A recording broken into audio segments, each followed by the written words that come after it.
they are so hooked in the past that they are spoiling the present.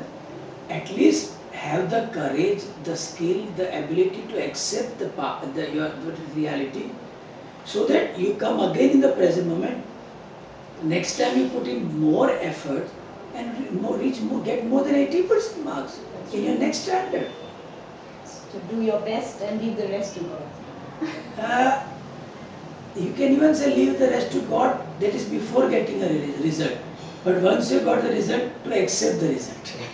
Now you can't leave the result to God, because God has already given His mandate.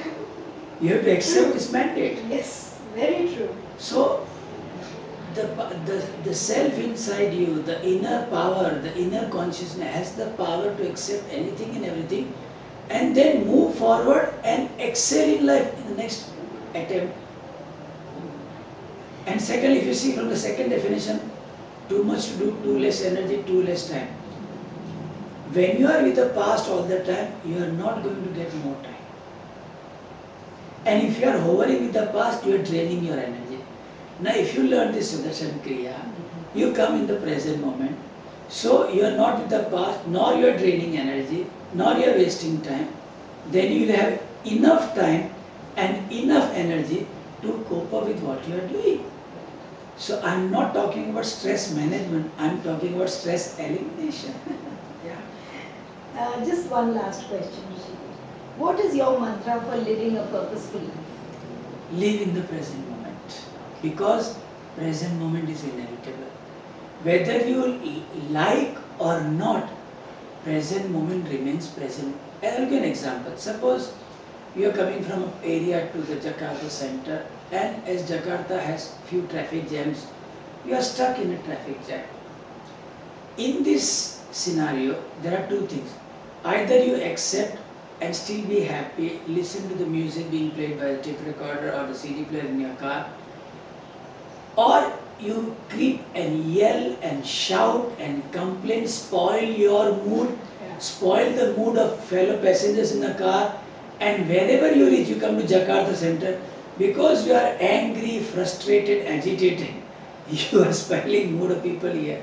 So, you have no other option but to accept the present moment. Why? Because it is inevitable. Present moment, sorry, present moment is so huge, so powerful, that you have to surrender to the present moment. If you want to change the present moment, you first accept this present moment, calm your mind, and then you will get innovative solutions how to tackle it.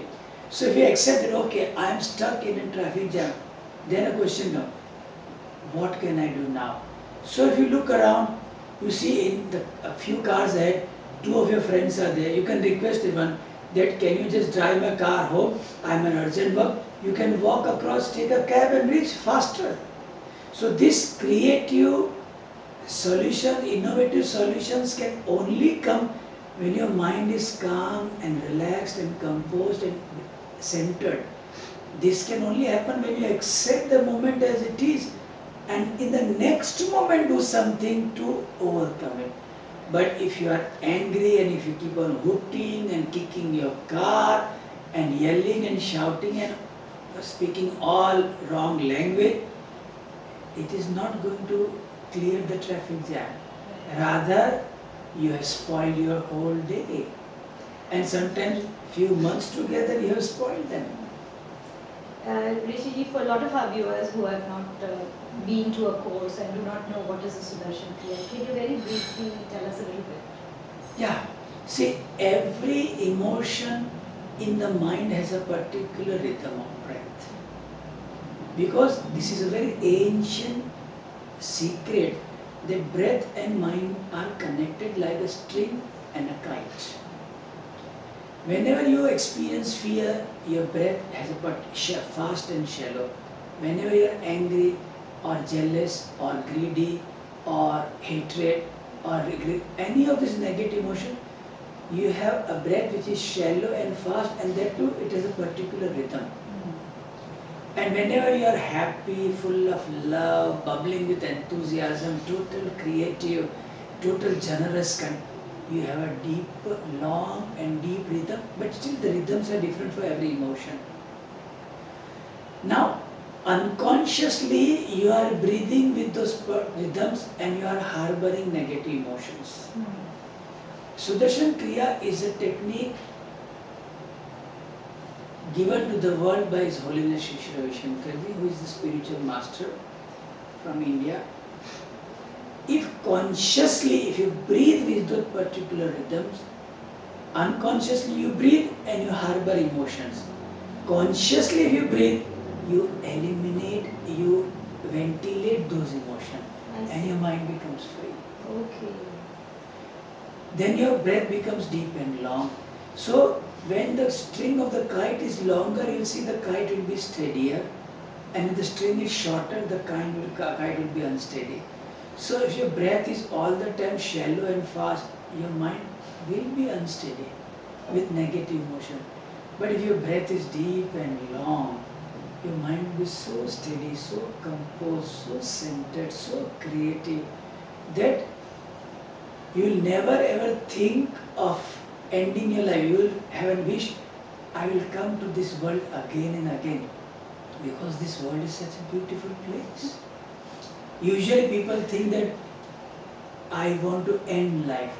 Why to end life? Come on again and again, it's paradise. There's nothing wrong.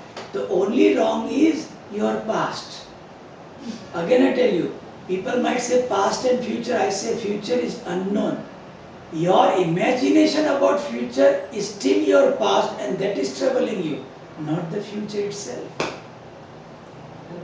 Yeah. Yeah, I think that is very beautifully put. When you talked about the breath and the kite, I could imagine it. So that was really nice and very helpful. So unconsciously by breathing you are harboring emotion, consciously breathing you are ventilating. That is the water point. That is a great thing. Thank you so much, Rishiji. It was lovely, lovely speaking to Yeah. you and hearing about your thoughts.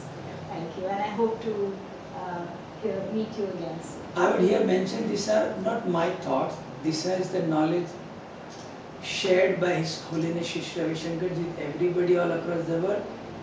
And I am also one of the fortunate who have received this knowledge, and that's what I am sharing. It's not mine. Yeah. I have got it from him and I am sharing it further.